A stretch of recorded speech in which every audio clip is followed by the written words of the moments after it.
Okay, Caleb Jones, once again, man, thank you for making time for me. Thanks for coming back to the podcast. I really appreciate Very, it. very welcome. It's fun to talk to you last time. Great. So we're meeting today at the end of December 2020. You've put out a ton of content on this topic this year, just about the corona madness and what a weird year it's been for the planet. I just told you that I'm about to do my yearly plan, and I'm planning with coronavirus in mind now, which a year ago both you and I didn't do. But Correct. it's been such a bizarre year for so many people. This is a big question, but I'm really curious, like, what are your main lessons or takeaways from this weird year that we've had? Like, what did this year teach you? Teach me. Excuse me. What did it teach Or perhaps me? reinforce to you? It was mostly a reinforcing year for me. And the reason for that is I learned these lessons that most people are learning this year back in 2008. So 2008 was the year when that crash occurred. That was the year where I had to learn some new things. That year really smacked me in the face, mostly financially. So from that year is when I said, okay, this is never happening to me again, because we have these crises approximately once every 10 years or so. So I am never going through this again.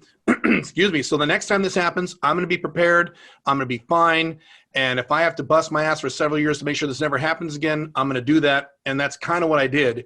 So this year has been a very good year for me. Now, it's not as good as I wanted it to be when I was planning. When I was doing yearly planning last December of 2019, obviously, like you just said, I had no idea this was going to happen. So I set some big goals for this year. So the big goals didn't happen, but I still did very well this year across the board in all the financial areas that I find important. The one thing I did learn something this year. The one thing I learned is that I focus a lot on having an emergency savings buffer at all times. And I had a personal savings buffer. I did not have a business savings buffer. And the reason for that is, and I've talked about this in some of my videos, I expanded massively in the last year and a half. So a year and a half ago, I had about, I want to say 4 people on my staff, 4 or 5. I now have 18. So I went from 4 to 18, which means I have a lot more business infrastructure now than I did a year and a half ago. And this year taught me I need to make sure that those expenses are also covered in my buffer savings. So now I have a combined personal / business buffer savings for the future. So now that way I don't have to worry about, I don't want to mention names, but various people on the internet, various people in terms of people I know, business owners who had to lay off a lot of people. As soon as Corona hit, they had to lay off a third of their company or lay off 10, 20 people. I didn't have to do that because I had a buffer savings. And when this happens again, I'm really not gonna have to do that. I was actually reading a few months ago, about how when Bill Gates was running Microsoft, he mandated that Microsoft at all times carry an entire year of expenses in the bank. And if you can imagine how much that would be for a company the size of Microsoft at its height. So he said, and a lot of people gave him shit about it. He goes, nope. That way, no matter what happens in the economy, we have a year to figure it out. We have a year. We don't have to fire or lay off anybody for a year. We can continue our key projects for an entire year. And I really got excited about that. So now I have not only a personal buffer, but also a business buffer. But that was the only thing I learned. In terms of everything else, it was a good way for me to yell at my audience or certain people in my audience to say, hey, I've been telling you guys to make sure to have an emergency savings. Now you know why. This year, for those of you who didn't do that, going over my content the last 5 to 10 years, if you never did that and you got swacked this year, now you know what? You need to have an emergency buffer at all times. When you're doing well is when you put aside money. And even if you're not doing well, you should put aside some money if you don't have a designated chunk of emergency savings set aside. It's huge. That's the big thing. Absolutely. I mean, the number of people living paycheck to paycheck is absolutely astonishing to me. And just the amount of stress that must bring to their lives. This is not to say that, the economy is always great and it's always easy to save and the cost of living is very high. I understand that, right. But I can't imagine how stressful it must be to be living that, just barely getting by and buying everything on credit and incurring massive amounts of debt. Like, right. To me, nothing is worth that amount of stress. Correct. And to that point, a lot of people in the last, 10-ish years have been doing okay. A lot of people haven't, but a lot of people have. And I personally know, I don't know if you know people like this, I certainly do. People who, in the last, 8 to 10 years have been doing fine and still didn't put any money away, still didn't really focus on paying off debt. They just kind of went, okay, cool, I'm good, I'm great, Chris is fine. It's super dangerous. It's also kind of an American thing. The Asians don't have this problem. They save. They're good savers. It's Americans. Europeans are even less bad at this than Americans are. So yeah, it's there, a lot of our cultural conditioning as Americans are party when it's good and buy stuff and keep up with the Joneses and all that good stuff. It's very Keep dangerous up with the to do Joneses. that. What's that? Keep up with the Joneses. Right. Keep up with guys like me, which is kind of stupid because I'm almost minimalist. But yeah, I mean, not so minimalist as I used to be, but correct. And what was I going to say? Regardless of how well or how poorly you're doing, unless you're doing really poorly, you can always put away something. And once you get to the point where you have, I recommend 6 to 12 months of emergency savings for most Westerners. 6 months is fine. And that's not taxes, that's after tax expenses. So it's not as much as you think. Once you have that in place and you have no debt, then go ahead and go crazy and spend your money and have fun. That's fine. But if you're not there yet, that should be your focus for times like this. What about your relationship life? Did you learn any kind of woman lessons or relationship lessons this year? I know you're in an open marriage with the lovely pink firefly. But, were there any lessons or reinforcements in your woman life this year? Did coronavirus kind of stress test your marriage to some extent? It did not stress test my marriage. We've been married now for 3 years. We're coming up on our 3-year marriage anniversary. I consider marriage beginning as soon as you move in together. And so we moved in together 3 years ago on December 31st. So in about a week or two. No, this has been a fantastic year for my marriage. It's better than I thought it would be, and I had very high expectations for it. We went through a lot of that, not trials and tribulations, I don't want to say that, but a lot of the adjustment period during the first year or two of living together. We're past all that now. So by the time Corona hit, we were solid. So no, our marriage has been not only fantastic, better than I was expecting, and I'm surprised at how good it's been. So no, it's been fine there. My woman life is great and has been great this year. The thing I learned, maybe again reinforced, is that, and this isn't politically correct to say in some circles, but it's a fact. I saw this year, and a lot of people in my audience, a lot of guys in my audience experience the same thing. In times of crisis, women tend to cling to men a little more and reach out to men a little more. So for the first time this year, I had numerous women from my past over the last, I've been doing this for 13 years now. Numerous women, including women I had talked to in 10 plus years, all of a sudden out of the blue reach out to me. Hey, Caleb, how you doing? On Facebook, on texts, through social media, personal social media, things like that. And I'm not talking about sugar daddy, sugar baby stuff. Normal FBs, MLTRs, women I was dating under normal conditions, reach out to me out of the blue. In addition to women I've seen recently last few years. More than that this year than in any other year that I can remember in the last several years. So certainly, and retention. I talk a lot about women date you for a while under a non-monogamous conditions, and then they get a boyfriend, and then they go away for a while, and then they come back. And so retention has been much better this year. So a lot of women coming back this year, and a much higher degree of retention because of these problems. And actually, this is borne out in the statistics. So if you look at things like breakup statistics and divorce statistics, when times are bad, the divorce rate drops. And the boyfriend-girlfriend breakup rate in terms of people who live together, that also drops. Well, why is that? Because if you look at the stats, I've talked about this before, when divorces occur, the vast majority of divorces, 70 to 80%, depending on the stats you look at, are initiated by the woman. And approximately 75% of all girlfriend-boyfriend relationships are initiated, the breakups are initiated by the woman. So when times are good, women feel more confident to go out in the world by themselves and replace men and, or go off on their own and do their own thing. When times are bad, they don't like doing that as much. So retention grows for everybody, including normal guys and normal monogamous relationships or marriages when times are bad. So I saw a lot of that this year. It didn't surprise me. I guess it did surprise me a little bit because I haven't had a year like that in a long time. I have women come back all the time, but this was an unusual year for that. I went, oh yeah, that's right. Of course. That makes sense. Of course. This is stuff that I've talked about before. So yeah, but beyond that, nothing brand new. No, just more reinforcement for me this year. I'd like to talk a little about politics. And I know you don't like talking politics, so just let me finish. But that's fine. In the past, I read your blog and you'd write about libertarianism and personal responsibility. And it seems to me that over the past several years, you've spent less and less and less time focused on politics, focused on the news, focused on, current events. And I followed a similar trajectory in my own media diet, in my own output of actually what I'm writing about and thinking about.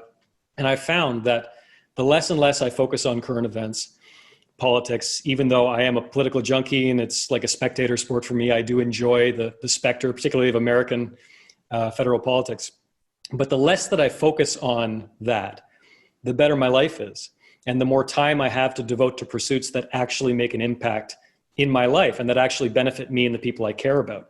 There's a phrase I really like from the Buddhist teacher, Jack Kornfield, who advises people to tend to the part of the garden they can touch.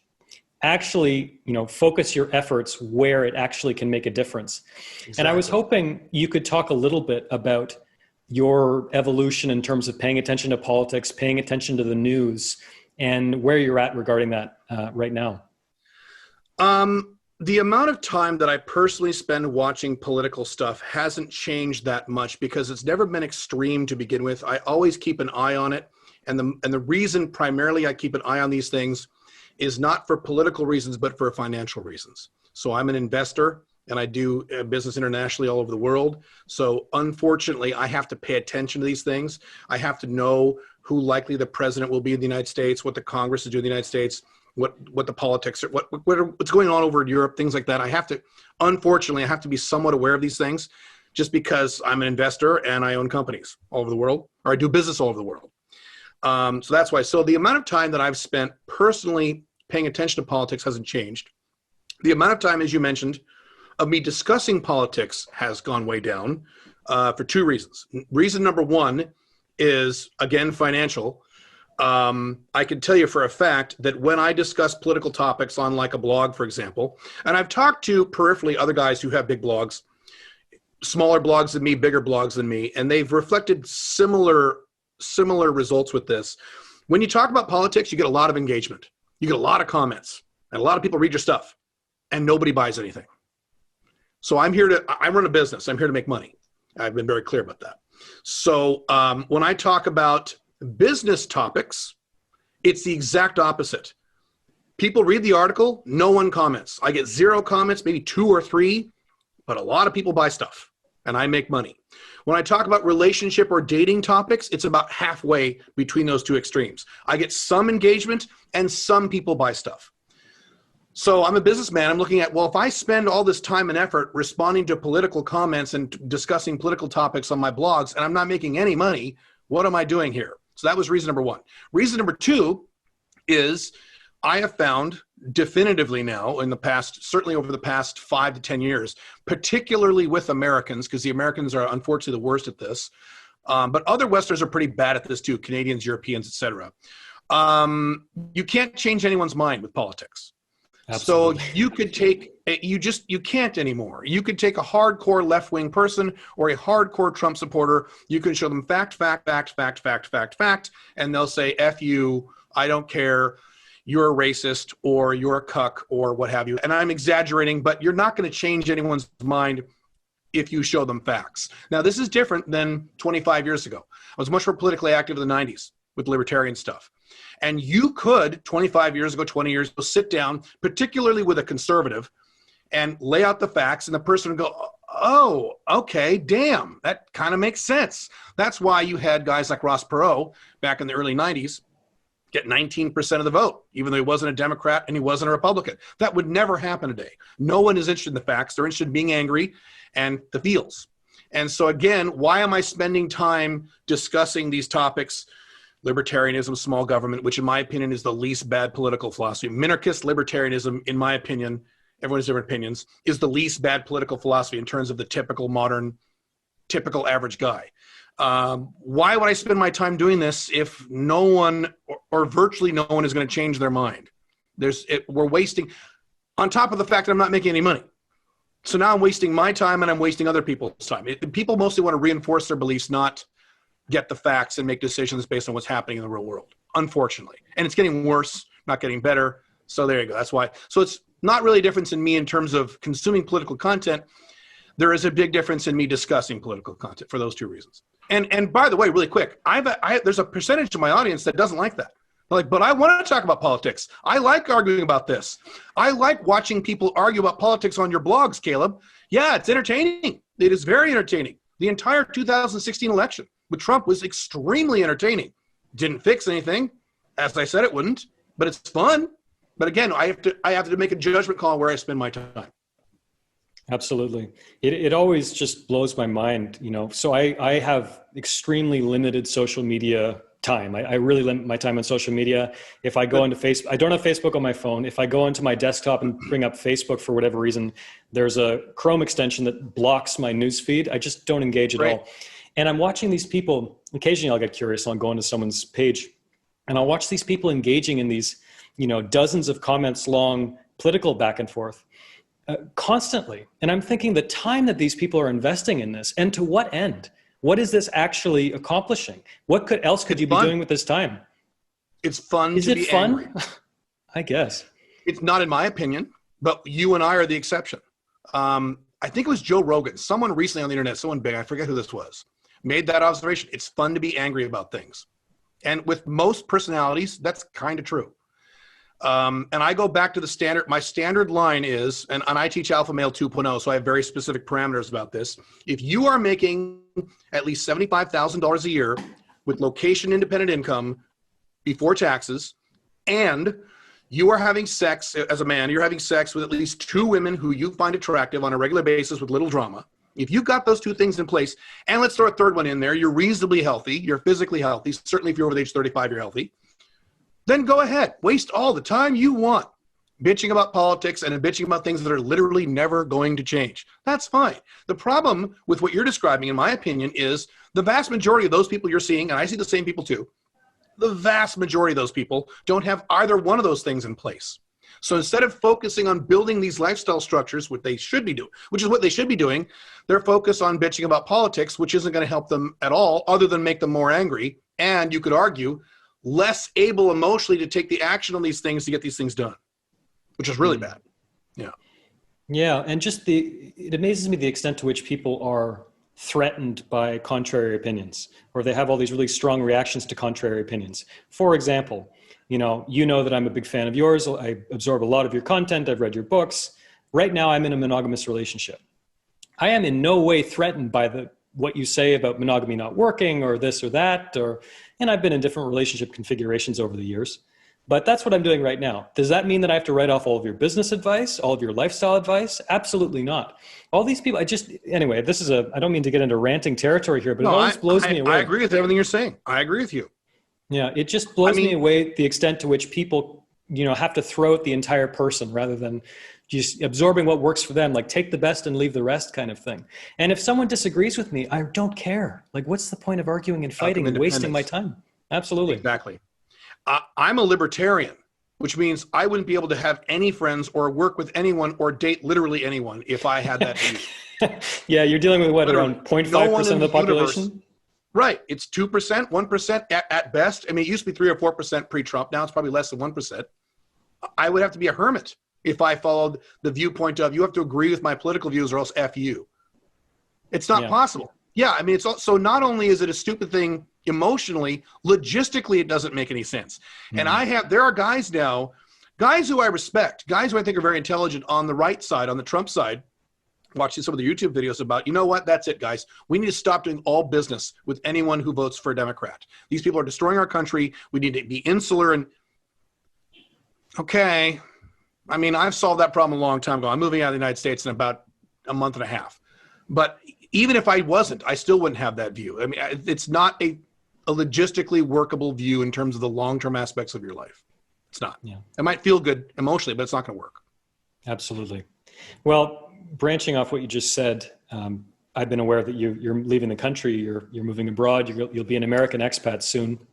And I know a lot of what went into your decision because you've talked a lot about it, but you said something very interesting about this. I can't recall if it was in one of your videos or one of your podcasts, when you said that when you used to tell people that you were leaving America, they'd say, why the hell are you doing that? Are you crazy? It's dangerous. You're going to die. And in recent years, people say, oh, that's really cool. Where are you going? Very interesting. And in some ways, kind of a depressing shift there. Very sad. Maybe you could talk a little bit about that and offer some thoughts in terms of what, led you to this decision. Was 2020 kind of the straw that broke the camel's back when it came to making this decision? No. So to your point really quick, to be specific about what I said, I remember what I said. Yeah, and it was a very clear observation. I was thinking about doing this, started in 2003. So I've been thinking about this for about 17-ish years. Actively started working on it around 2011-ish. The issue was that I have children, and I want to make sure my kids were grown up and stable before I left the country, and now they are. They're in their 20s now. But yes, prior to 2016, and that was the year that I noticed the difference, was when I would mention this in passing with clients and people like that, the answer was surprise. What? Why? That was usually the overall response. Why would you do such a strange thing? Why would you move from this country? What an extreme thing to do. And since 2016-ish, the answer now is, really? Where are you going? It's done a complete 180.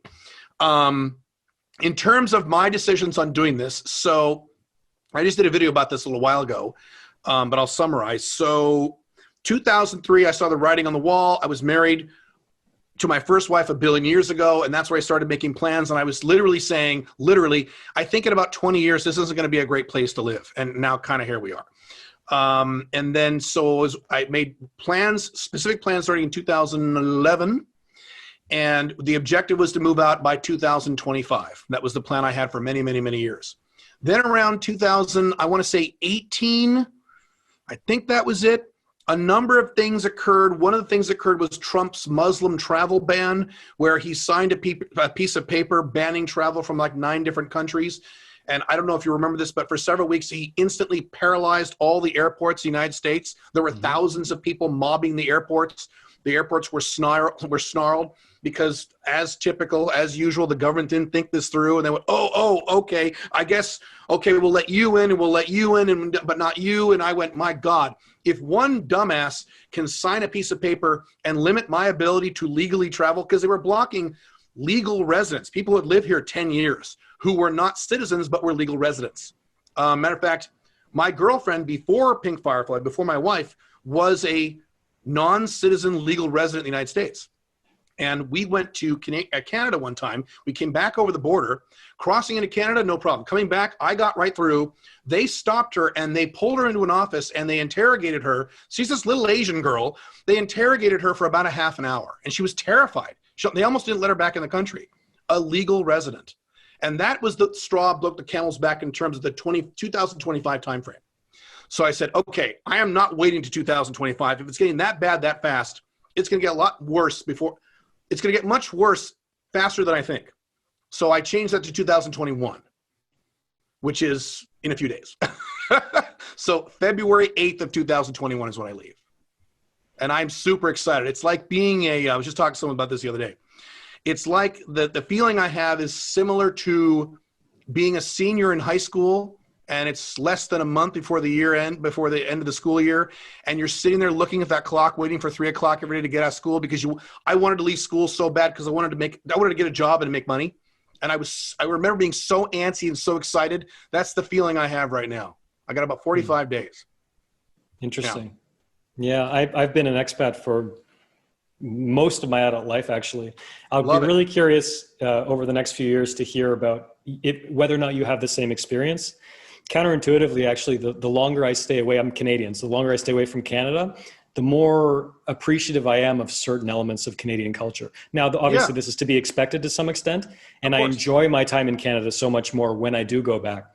So I'll be curious to hear if you have that same experience. I know you've been traveling abroad for many years, but yeah, something changes and I'm not sure if it's you're looking back through rose-colored glasses or whatnot, but I appreciate Canada more now than when I lived in Canada, if that makes sense. That's why I'm going to have a flag in Scottsdale, Arizona. So I come back, let's see, May, June, come back in June, get a place in Scottsdale, a place to stay and hang out and visit, and a base for when I hang out in America. Because I can't cut off American ties completely. I have family here and friends and clients and right. So that's why I'm doing that, to not just go cold turkey. I think that's not smart emotionally. Right. I agree. Yeah, I'm not surprised at all if that happens to me too. Sure. Question I have for you, and a concept I'd love for you to talk more about and share with my audience that is somewhat inflammatory on its face. Rational selfishness. What is rational selfishness and why is this good for other people? All human action is selfish. So you have to start there. So if I donate, and I do, if I donate money to charity, I do every month. This is an example, an easy example. You'll give you lots of examples. The reason I donate to charity, why do I donate to charity? Is it because I am a left-wing person and I feel guilty that I'm a high-income guy and that I don't deserve this money and I've done something bad to make this money because capitalism is evil, so I better give back to my... No. Is it because I'm a more right-wing or Christian-based guy and I believe that God owns the money and I am but a steward of the money and God really, I have to give 10% back to God? No. The reason I donate to charity every month, I do it every month, even on months that are tough for me, I still do it, is because it makes me feel good. And it is part of my mission and it is part of my objectives and is part of my emotional goals and my spiritual objectives as well. So I do it for selfish reasons. Mother Teresa was selfish. She did those things. She helped those people because that's what she wanted to do. And if you ever say, well, no, I don't do this for me. I do this for my kids, or I do this for the poor, or I do this for whatever. If you ask why enough times, why this, why that, eventually you get to it because it makes me feel good. I think Tony Robbins observed this, 30 years ago. So all human action is selfish. The only issue is whether or not it's rational selfishness or irrational selfishness. So irrational selfishness would be, I need $100. I go up to someone on the street, I punch him in the face, I grab his wallet, I rip $100 out of his wallet, I run away. I'm selfish and I'm being irrationally selfish because that action is going to cause a chain of events that's going to make me less happy in the long term. Rational selfishness would be, I want to play a video game and maybe it's Sunday afternoon, it's my day off, and my wife wants her to help me. I just helped her build some of these clothes racks, those things you have at Nordstrom's with the wheels you hang the girls' clothing on. Can you help me build my clothing rack? I want to play a video game, but no, I'm going to stop. I'm going to go help her.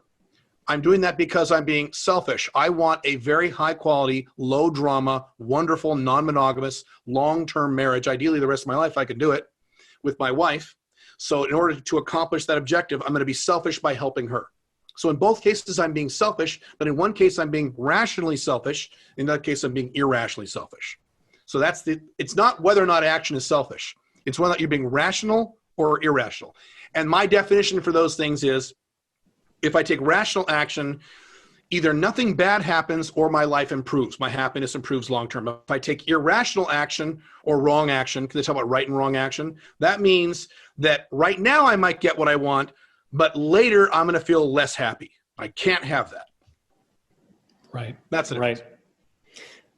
When I'm preparing for this interview, one thing I was thinking a lot about is, so you're very open and very forthright with your relationship history, with your dating history, with your marriage history, which I really appreciate.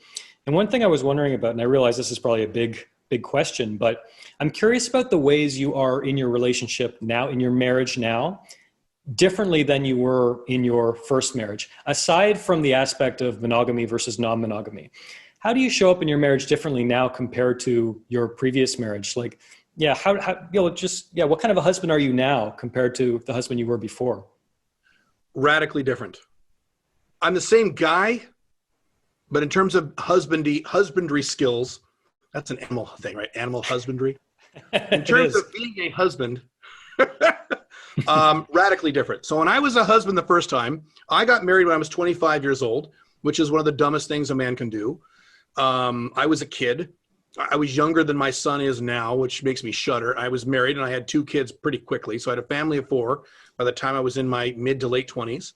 And I didn't know what I was doing.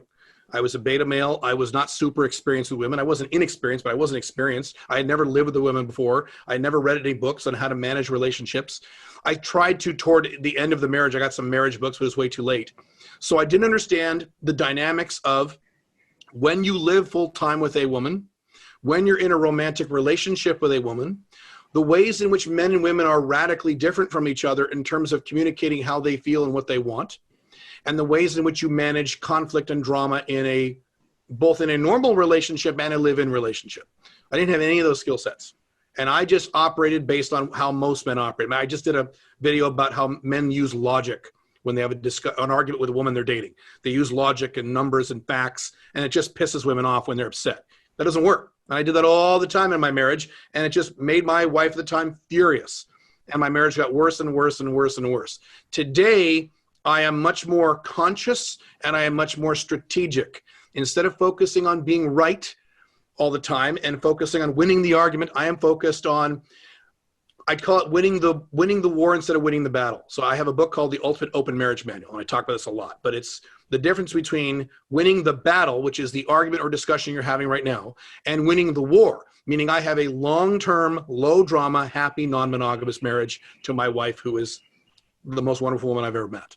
And so my objective is having a great marriage, not being right, and not trying to one-up, and not trying to, well, I could go on and on about that, but that's, I don't know if I answered your question. It's a big question. That's my big, probably too broad answer, is it's radically different. I do everything consciously and strategically instead of just reacting to problems all the time, which is what most men and most women do when they live with somebody, or even in a serious relationship when they're not living together.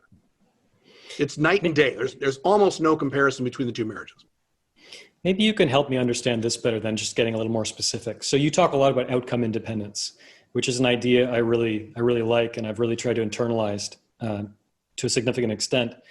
Maybe you could talk a little bit, and this is something that I'm not entirely clear on, the difference in your marriage, in the context of your marriage, the difference between being outcome independent and being a cold bastard, being a cold-hearted bastard. How can you be outcome independent in your marriage without making your partner feel alienated, hurt, etc.? So the way I define outcome independence is that you don't give a shit about the end result of the individual scenario you're involved in at the moment. So to use some easy examples, you're on a first date with a woman. You don't care at all how that first date ends up. You don't care because you know if it doesn't work out, you can schedule another first date with another woman. There are probably several 100,000, if not several million women in your city. So any one individual woman doesn't matter. If you're on a sales call with a client or a new customer or a new prospect, it doesn't matter what the result of that meeting is, because if that doesn't work, you can find somebody else. You don't need one of anything. So in terms of a marriage, it's pretty much what I just said. I don't care about the day-to-day results on any individual comment or any individual disagreement. What I'm focused on is the marriage itself. It's pretty much what I just said. So for example, I'm outcome independent in my marriage. So if my wife says something that I know for a fact is wrong, she's wrong. She's saying something that is factually and logically wrong. What I used to do when I was a dumb shit, it was I would say, no, that is incorrect. What is really the case is A, B, C, D, E. How do you think she'd react to that? Well, and we'd have problems, of course.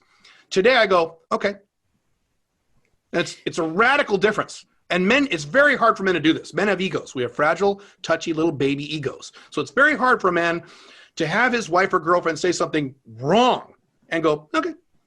Now, sometimes what I will do, we have a relationship now where I can do this. She'll say something wrong. If it has to do with me, I'll say, actually, no, da-da-da-da. And she'll say, no, it's not. And I'll say, okay.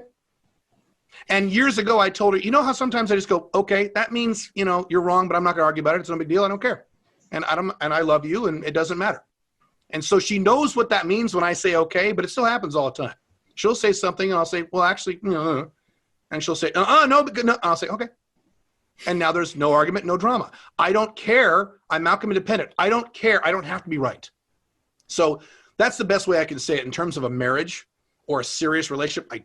I am outcome independent. I don't care about the results of being right. What I do care about is the marriage, which means I have to care about her feelings. And I'm an INTJ.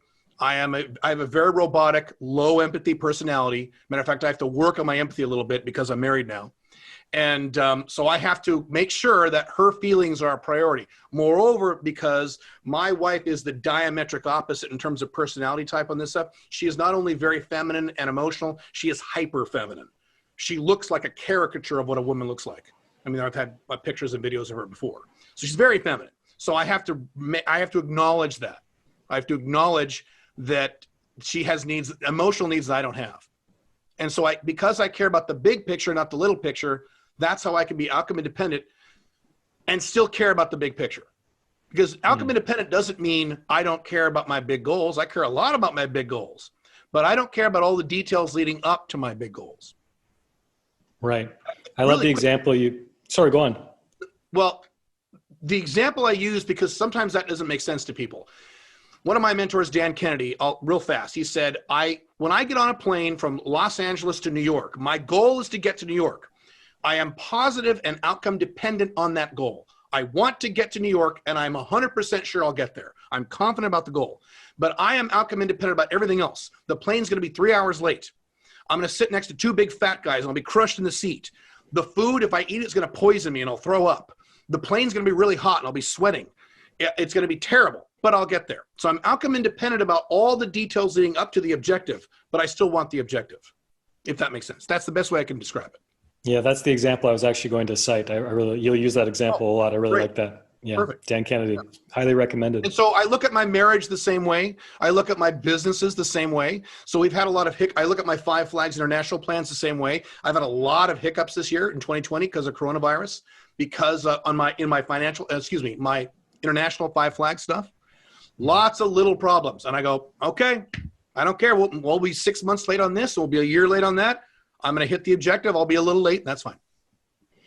Just laughing. So you mentioned you're an INTJ, the Myers-Briggs type. Yeah. I am an INFJ, which explains why I'm about to ask you this question. Just looking at my questions here. Mr. Feeler. Guilty as charged. On that note, I want to ask you about something that I haven't heard you speak a whole lot about.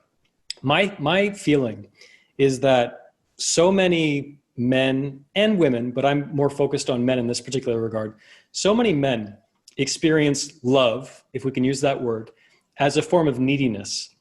They tell themselves that they love their partner, but what they really are doing is just, they're really needy. They want certain things. This person gives me feelings, that's why I love them. It's more of a needy, kind of thirsty love that, in my view, isn't truly love. Agreed.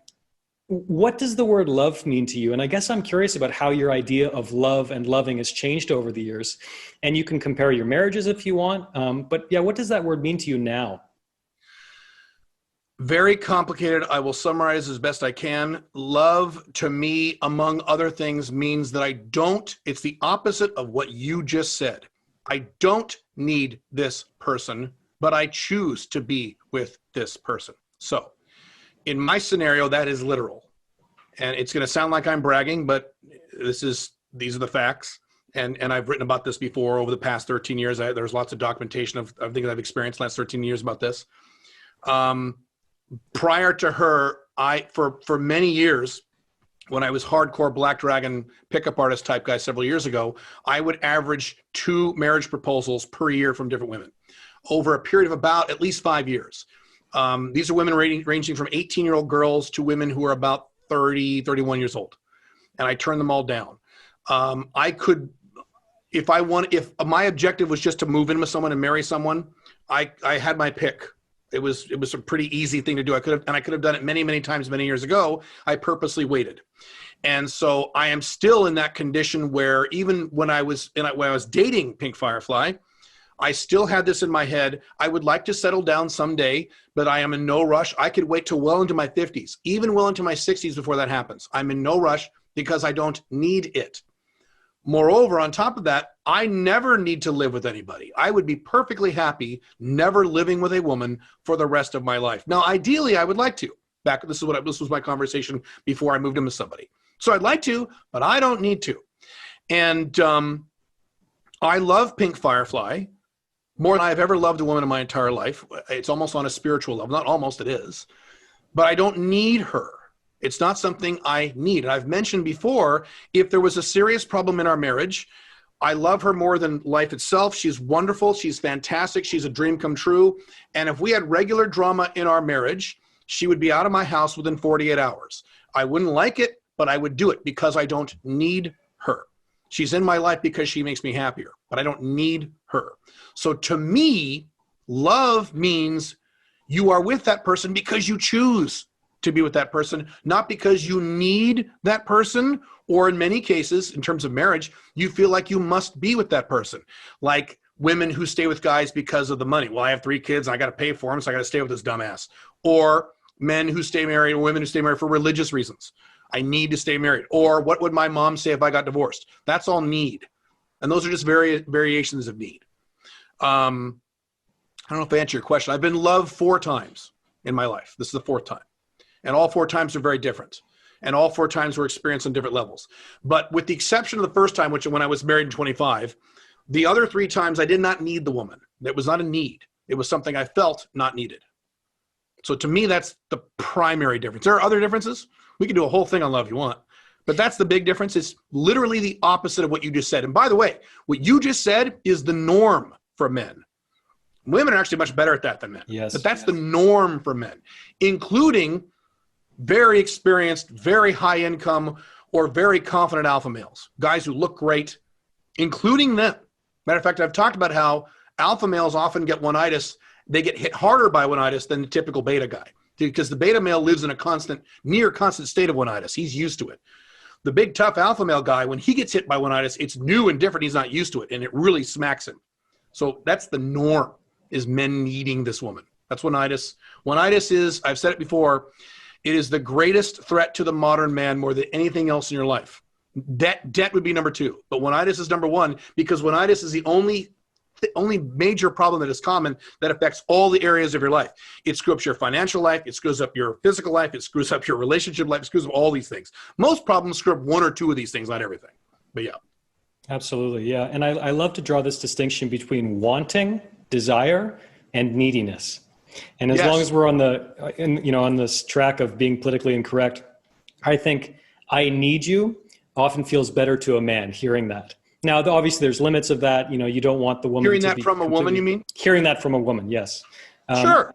It can scratch a certain itch. Level, yeah. A lot of that's biological. Sure. Absolutely. Whereas to a woman, she needs to feel wanted, not like you have no options, not like you're totally desperate for her, not like you need her to fill some hole in your life, no pun intended, but really like, I want this person. It's kind of, I like to draw that distinction between wanting and actually needing someone. I mentioned in my main book, The Unchained Man, how a woman described this perfectly to me once. We were on a first date. We never actually, nothing ever happened to this woman, but she was a nice person. But she said, I am attracted to a man who has that twinkle in his eye, but I can't be that twinkle. Yeah. And I said, that is perfect. Say that again. That's exactly the way women think. Yes. Yeah. Right. If they need you, attraction drops. If a man needs a woman, every woman knows this, but men don't. The attraction that woman has for the man drops instantly. Absolutely. If it's very obvious the man doesn't need the woman, all of a sudden she likes him more, and in many cases she doesn't even know why. Maybe he's not as good looking as she's used to. Maybe he's not the typical type that she likes, but she's attracted to him because he doesn't need her. Yeah. Right. Absolutely. I'd like to ask you another question that, again, I haven't heard you speak a whole lot about this. And you tell me if I'm wrong, but it seems to me that one of the common criticisms or critiques of open relationships, heterosexual open relationships, is that the man is having a grand old time, having lots of sex with different women, and the woman is acting like she's okay with it, but actually suffering silently. She's actually in a lot of pain. And I'm sure there are certain examples of that going on, but why might that be wrong? Like, can this work where, a woman's totally happy and satisfied in this kind of relationship configuration? 2 answers to that question. First of all, yes, I've seen relationships like that.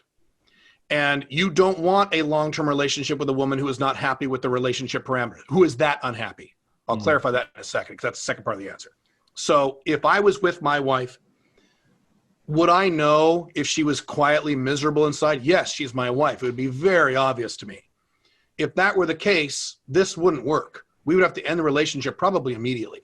And that is something I pay attention to, and I teach this. When you're dating someone when a man is dating a woman with the intention of settling down with that woman, that's something you have to pay attention to. Is she saying, okay, fine, fuck other girls, and she's just miserable about it? If that's the case, she doesn't qualify for a long-term, non-monogamous relationship or marriage with you. That's not the type you want, and that's okay. That's fine. Most women are not going to qualify for relationships like this, and that's okay. It's fine. That's the first answer. The second answer is, and talk about politically incorrect, this is accurate, women are never going to be 100% happy in any relationship. I've talked about this a lot. I've read a lot. I've written a lot of articles about this. I've analyzed this a great deal. How do I say this to not be an asshole? But I'll say it as best I can. Women do not want and are not even capable of absolute long-term consistent happiness. It's not the way they're wired. So what I mean is you could wave a magic wand and give a woman everything she wants. Give her the perfect body she wants. Give her the perfect man she wants. Give her the perfect life she wants. Give her if she wants kids, the perfect kids she wants. Financially, where she lives, the house, the car, spiritually, everything she wants. You can give her everything she wants. And within a matter of weeks, if not days, but certainly within weeks, she will find things to be unhappy about and complain about. There's nothing wrong with that. It's not women's fault. It's just the way they're designed. It's the way they're wired. And when you tell women this, and they're away from all their girlfriends, and the ego is out of the equation, they'll agree. They'll say, "Yeah." So if your goal as a man is to make sure my wife or my girlfriend is always happy and never unhappy, you will fail. That will never work. And there are a lot of men who try this. And matter of fact, as a man, you want your wife or girlfriend to be happy. And I sometimes fall back into this. I want her to be happy. I have to remind myself, she's a girl. She's never going to be completely happy. She'll have moments of happiness. She'll have times of happiness, eras of happiness, and then eras of anger, frustration, stress. Frustration's a big one with women. So sometimes I will get women on my blogs who say things like, well, you can't do that because that won't make your wife happy. Nothing will make my wife long-term happy. Nothing will do that. If I was completely 100%, so to your point, a woman doesn't like it if her husband is out having sex with other women. If he stops having sex with women tomorrow morning, and that's no longer, if they're now 100% monogamous and he doesn't cheat, it's guaranteed. Within a few weeks, she will bitch about something else. She will. That's just how women work. So one of my deals is, if a woman is going to complain about her husband or boyfriend, you might as well be a man. You might as well do something that is not harmful to you in terms of long-term monogamy, in terms of long-term happiness. Go ahead and be non-monogamous. And if she's going to complain about something anyway, make it something where you can still live your life in a way that you want to live it. Instead of saying, I want to live this way, but I better live this way because my wife won't get mad at me. Your wife will get mad at you no matter what, occasionally. So what is under your control is how often she's unhappy. So my wife is very happy. She's happy the vast, vast majority of the time. Is she happy all the time like I am? No. And she never will be. She's a girl. I'm happy all the time. That's not possible for her. It's not possible for a lot of men, too. I don't want single women out. There are a lot of men like this, too, who will never be long-term happy. But at least men have the option. If they make certain changes, they can achieve this level of long-term consistent happiness, which is what I talk about. It's an option for men. It really isn't an option for women. But it's those two answers. If she's miserable, you shouldn't be in that relationship with her. You're harming her. I have seen one or two guys pull this off. Strong guys who keep their woman around. A lot of Hispanic guys do this. It's almost kind of the norm in their culture. They keep the woman around because they're strong guys. They want to take care of her. They go out and they cheat like dogs. She stays with them, but she's miserable. You can't have a relationship like that. You need to let her go. Let her go with a man who is going to be less of a problem. He'll still be a problem because she's a girl. So those are the two answers. Yeah. What you just said reminds me of that chapter in The Way of the Superior Man, which you've probably read, David Data. Yes. When he talks about the masculine error of thinking being, one day it'll finally be over. I can rest. I'll get the girl and I'll be happy. I'll marry the girl and she'll leave me alone. She'll finally stop complaining. I'll be happy. I'll make a certain amount of money. Then I'll be totally free and satisfied. I'll find a line of work that will, scratch all of my, spiritual needs, and I'll feel like I'm contributing to the world. It never ends. And in a way, there's different ways you can look at that. I choose to see that as kind of a beautiful thing, as a kind of a motivating thing, whether it's my woman in some ways inspiring me to man up and be better, make more money, up my masculinity, whatever it is. You can perceive any of this stuff in any, number of ways, but this is such a common male mistake, thinking that just one day it'll be over. One day she'll leave me alone. One day she'll finally be happy and we'll never have drama again. No relationship works like that. Yeah. And that's a big reason why men settle down. Once I settle down, thank God I'm done. No, you're not. You're just getting started. You started a whole new process, another process that will never end. Are you kidding? Yeah. Stupid. What you just described is why a lot of men settle down. Oh, I'm tired of dating. You're tired of dealing with women, so you're going to get married? Are you insane? No, that's not how this works. No. Absolutely. It's a fantasy for men. What you described is a fantasy. If I do this, I can be done. I can take a deep breath and and relax on my lazy boy and live life and be okay. Correct. No, that's not how life works. Even when you retire, it's not how it works, unless you want to die. They've done studies about how when men get to the point where they think they're all done, they die. We need shit to do. We're creatures of work. Correct. Absolutely right. Agree 100%.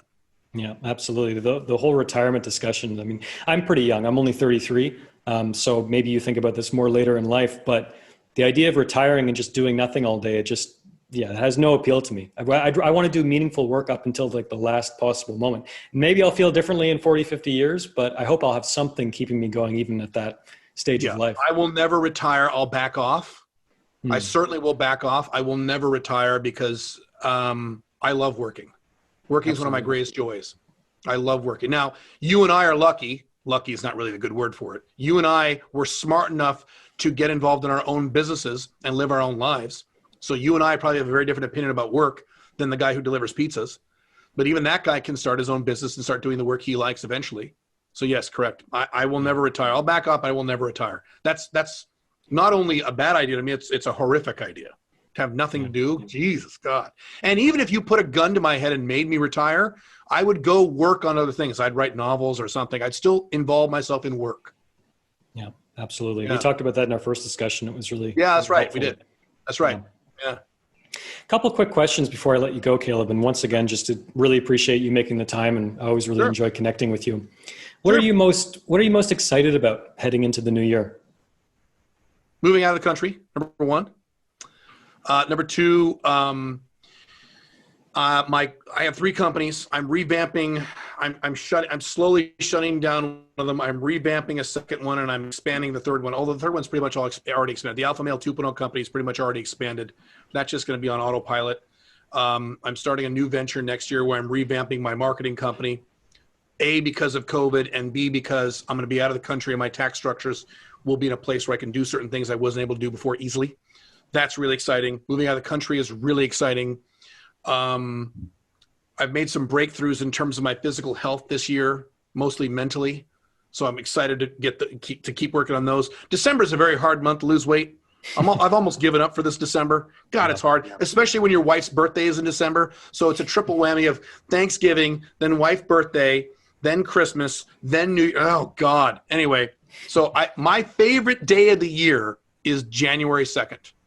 Because that is a brand new year. I put that brand new calendar up on my wall of all these blank days up on my screen, all these blank days. Blank meaning they haven't occurred yet. And I can plan out the year.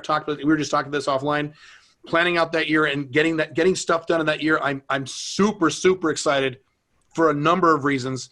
It's actually getting difficult to sleep in a good way because I've been so excited lately about a number of things. I'm excited about all kinds of stuff. A lot of things. Excellent. And last question, what is the best piece of advice anyone's ever given you? Totally putting you on the spot. Yeah, that's a hard one. I've gotten a lot of good advice. The best piece of advice. First one that comes to mind. Well, the first thing that came to mind was not a piece of advice. It was a piece of wisdom. If I thought about it, I could give you a better piece of advice. So you could derive advice from this. When I was a kid, when I was a young man, a wise older man who is long dead, a very wise guy, not my dad, but a very wise man I knew who was a mini mentor source. He told me, I think I've mentioned this once before on something, a podcast maybe. He said, Caleb, we have our problems. He's talking about consistent recurring problems now. We have our problems because we want them. That's the only reason we have them. So any recurring problem you have it because you want it. And you're going to say, no, I don't. I hate it. It ruins my life. It's terrible. Nope. For some reason, somewhere in your dumb brain, somewhere in your lizard brain, your subconscious mind, or even your conscious mind, that problem is serving a purpose that you want. And so you could fight the problem all you want. What you really got to do is analyze why you want it. And that's the first thing that came to mind when you asked me that question, because that applies not only to individuals, it applies to relationships, it applies to people's lives. Going back to politics, it applies to countries. It applies to cultures. If you have a country or a culture with a serious problem, that country or culture kind of wants that problem. And it doesn't really want to fix it. And so it applies on the micro and the macro.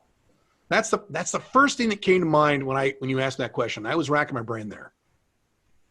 Yeah. Reminds me of perhaps one of your more inflammatory podcasts, Everything in Your Life is Your Fault. Correct. So that was an indirect outgrowth of that. Because I believe that literally. There's rare 1% exceptions. Well, what about little kids who get cancer, Caleb? How many little kids do you know who have cancer? Thank you for proving my point. These are the 1% bizarre exceptions. Other than those bizarre exceptions, yes, every condition in your life right now, particularly if you're over the age of 18. Now, you can make the argument if you're 12 or 15 or 8, that's not true. But if you're over the age of 18, you're an adult. Every condition in your life is your fault, including the good ones, including the good stuff. So that's why it's a good deal. You can look at the good stuff you've done, the good stuff you're experiencing and say, I did that. Great. You can look at the bad stuff and say, this is my fault, which means I have the ability to fix it. Because if it wasn't your fault, you'd be fucked. Boy, would you be in big trouble. That would be horrific. If you told me that the problems I have are not my fault, I'd be screwed. That would be the most horrible horror movie I've ever seen in my life. I want the problems in my life to be my fault. Then I have at least some ability to fix them or at least alleviate them. So people think that's bad news. Yeah, I got a lot of angry people when I said that. I still do. That's good news. That's not bad news. You can fix it. Now, we can discuss how hard it is to fix it. That's a separate conversation. Yeah, it can be really hard, but it's still your fault, which means you can fix it. Yeah, that's good news. Yes. Right. Well, Caleb, always an absolute pleasure talking to you. Where's the best place people can find you online? CalebJones.com, C-A-L-E-B as in boy, because I know it's a weird name for some people, Jones.com. I have a lot of websites, but that's kind of where you get started. That's everything there. Yeah. Great. Fantastic. Well, Caleb, Merry Christmas, Happy New Year, and thanks again for making time for me. I really appreciate it. You too. No problem. Had fun.